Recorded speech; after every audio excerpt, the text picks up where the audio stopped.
ജിജി ടീച്ചറെ, എന്താ അവസ്ഥ ഇവിടുത്തെ? എനിക്ക് തോന്നുന്നത് ഇവിടെ ഫസ്റ്റ് ഇൻഫർമേഷൻ കൊടുത്തത് ഗവൺമെന്റ് ക്വാർട്ടേഴ്സ് ഒഴിവുണ്ട് എന്നുള്ളൊരു ഇൻഫർമേഷൻ വന്നു.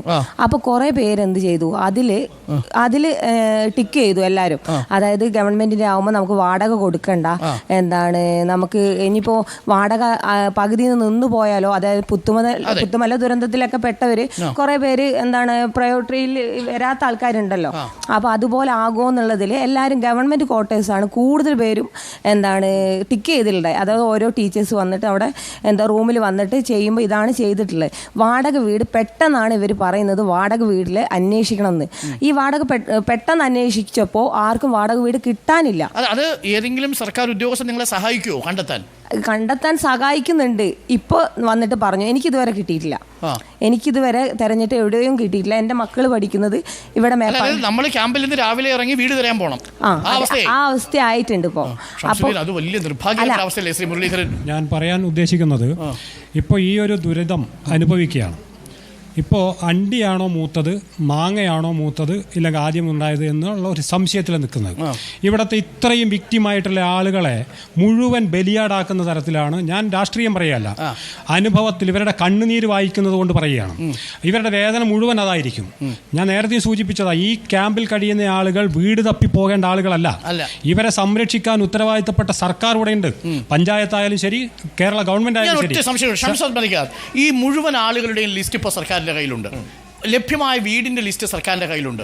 നിങ്ങളടക്കം ഇവിടെ രക്ഷാപ്രവർത്തനത്തിന് കൈമെയും മറന്ന് പ്രവർത്തിച്ച മനുഷ്യരുണ്ട്. DYFI ഉണ്ട്, യുവമോർച്ചയുണ്ട്, യൂത്ത് കോൺഗ്രസ് ഉണ്ട്, എല്ലാവരും ഉണ്ട്.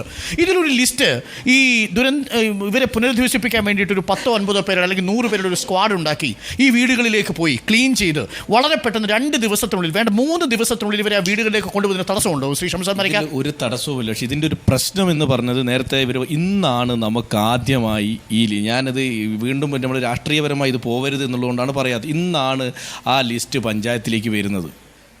ഇപ്പോൾ ഇവരുടെ അടുത്ത് വരുന്ന ആളുകൾ ഉദ്യോഗസ്ഥരാണ്. ഇവർ ടിക്ക് ചെയ്ത് കൊടുക്കുന്ന അവരുടെ അടുത്താണ്. ഇവർ പോകാൻ ആഗ്രഹിക്കുന്ന സ്ഥലം പറയുന്ന അവരുടെ അടുത്താണ്. അവരാണ് ഇതിൻ്റെ വെരിഫിക്കേഷൻ നടത്തുന്നത്. അവസാനം ഇവർ പോകും, ഇവർക്കത് കംഫർട്ടബിൾ ആവില്ല, ഇവർ തിരിച്ചു വരും. ഇതിനകത്ത് വേറൊരു ജനപ്രതികൾക്ക് ഒരു പ്രത്യേകിച്ചൊരു പരിഗണനയോ റോളോ ഉണ്ടായിട്ടില്ല ഇതുവരെ. പക്ഷേ ഇനി നമുക്കൊരു കാര്യം എന്ന് പറയുന്നത്, മേപ്പാടി പഞ്ചായത്തിൽ അവൈലബിളായ വാടക വീട് എന്ന് പറയുന്നത് മേപ്പാടി പഞ്ചായത്തിൻ്റെ നേതൃത്വത്തിൽ ഇവിടുത്തെ മുഴുവൻ പൊളിറ്റിക്കൽ നോൺ പൊളിറ്റിക്കൽ ആളുകളെ വെച്ച് നമ്മൾ കണ്ടെത്തണം. ഈ ഒരാളും ക്യാമ്പിൽ നിന്ന് ആളുകളും നമ്മൾക്ക് കണ്ടെത്താം. അതായത് നമുക്കിപ്പോൾ രക്ഷാപ്രവർത്തനത്തിന്റെ സന്നദ്ധ സംഘടനകൾ വന്നതുപോലെ ഇവരെ പുനരധിവസിപ്പിച്ചിട്ട് മാത്രം നിങ്ങൾ ഇനി ഇവിടുന്ന് പോയാൽ മതി എന്ന രീതിയിൽ നമുക്കൊരു ടീമിനെ ഉണ്ടാക്കിക്കൂടെ? തീർച്ചയായും ഞങ്ങൾ പറഞ്ഞല്ലോ, നമ്മൾ വീട് കണ്ടെത്തി കഴിഞ്ഞാൽ എന്താണോ ഇപ്പൊ ലിസ്റ്റ് പുറത്തു വന്നു അല്ലെ? ഇന്നലെ ലിസ്റ്റ് പുറത്തു വന്നത്, ഇന്നിപ്പോ ലിസ്റ്റ് പുറത്തു വന്നു ഏതൊക്കെ വാടക വീടുകളാണ് എന്നുള്ളത്. 6 പഞ്ചായത്തുകളിലായിട്ട് 213 വീടുകളാണ് ഇപ്പൊ വരുന്നത്. ആ വീടിന്റെ ഫോട്ടോ സഹിതം ഇപ്പൊ എന്ത് ചെയ്തു അവിടെ കൊടുത്തു തന്നു. നമ്മൾ പറഞ്ഞു നാളെ രാവിലെ തന്നെ, ഇന്ന് ഞങ്ങൾ പഞ്ചായത്ത് കൈ കിട്ടി, നാളെ രാവിലെ തന്നെ ഈ ഓരോ ക്യാമ്പിലുള്ള ആളുകളെ വിളിച്ചത് ഈ വീട് നിങ്ങൾക്ക് പറ്റുമെങ്കിൽ നിങ്ങൾക്ക് അങ്ങോട്ട് പോകാം. ഞങ്ങൾ പറയുന്നത് ഒരാളെയും നിർബന്ധിച്ച് ഒരു വീട്ടിലേക്കും പറഞ്ഞേക്കാൻ പറ്റില്ല. അവിടെ അവർ പറയണം ഞങ്ങൾ അമ്പലത്തിലുള്ള വീട്ടിലേക്ക് ഞങ്ങൾ പോകാൻ തയ്യാറാണ്, അവർക്ക് പോകാം.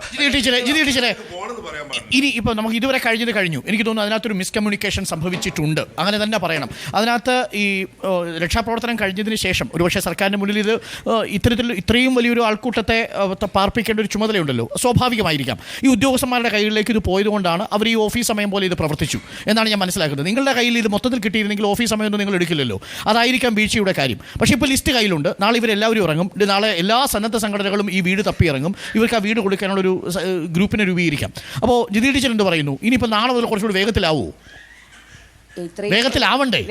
ഇത്ര ഒരു ചർച്ച നടന്ന സ്ഥിതിക്ക് ഞങ്ങൾ പ്രതീക്ഷിക്കുന്നു ഇങ്ങനെ ഞങ്ങൾക്ക് റൂമുകളും ഒക്കെ കിട്ടും. നിങ്ങൾക്കിപ്പോൾ വേണ്ടത് ഏത് വീട്ടിൽ പോകാൻ നിങ്ങൾക്ക് ഇതേപോലെ നാളെ നിങ്ങളുടെ കയ്യിലൊരു ചോയ്സ് കിട്ടണം, എത്ര ദൂരെയുള്ള എത്ര സ്ഥലത്തുള്ള വീട് കിട്ടുന്നു എന്ന് നിങ്ങൾക്ക് നിൽക്കുന്നവർക്കൊക്കെ മേപ്പാടി, കൽപ്പറ്റ ആ സ്ഥലങ്ങളിലാണ് ആഗ്രഹങ്ങൾ. അതായത് കുട്ടികൾ പഠിക്കുന്നത് ഇവിടെയാണ്. ഒന്നാമത് വെള്ളാർമല ടീച്ചറിന്റെ വീട് പോയോ? എന്താ അവസ്ഥ? എന്റെ വീട് എന്ന് പറഞ്ഞാൽ ഞാൻ വാടകയ്ക്കാ താമസിച്ചിരുന്നത്. എനിക്ക് 4 സെന്റ് സ്ഥലമാണ് അവിടെ ഉള്ളത്.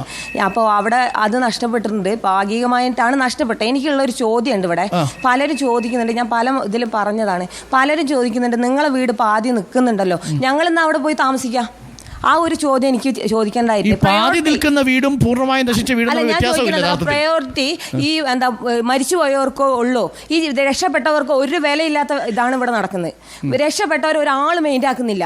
ഇപ്പോ ഞങ്ങളും കൂടി മരിക്കുകയാണെങ്കിൽ ഇവർക്ക് സന്തോഷമായിട്ടുണ്ടാവുമല്ലോ എനിക്ക് ചോദിക്കണ്ടേ? അയ്യോ അങ്ങനെ ചോദിക്കല്ലേ? അല്ല ചോദിക്കണം. കാരണം എന്താ പറയാ, ഞങ്ങൾ മരിച്ചവർക്ക് മാത്രം പ്രയോറിറ്റി, അല്ലാത്തവർക്ക് ഈ രക്ഷപ്പെട്ടവർക്ക് ഒരു ചെറിയൊരു പരിഗണന ആരും കൊടുക്കുന്നില്ല.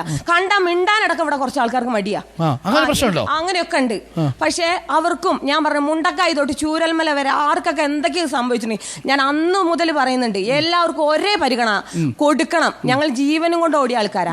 ഞങ്ങളെ വീട്ടിൽ നിന്ന് ഒരംഗം പോണമെന്നില്ല. എന്റെ അമ്മായിന്റെ മോനാണ് പോയിട്ടുള്ളത്. എന്റെ അടുത്ത ചോദ്യം അവരത് എന്താ അറിയോ, നിന്റെ വീട്ടിൽ നിന്ന് ആരെങ്കിലും പോയിട്ടുണ്ടോന്ന്. ആ ചോദ്യങ്ങൾ ഞങ്ങളെ വല്ലാണ്ട് വേദനിപ്പിക്കുന്നുണ്ട്. എന്റെ വീട്ടിൽ നിന്ന്. അപ്പൊ ഞാൻ എന്റെ സഹോദരൻ പോണായിരുന്നു.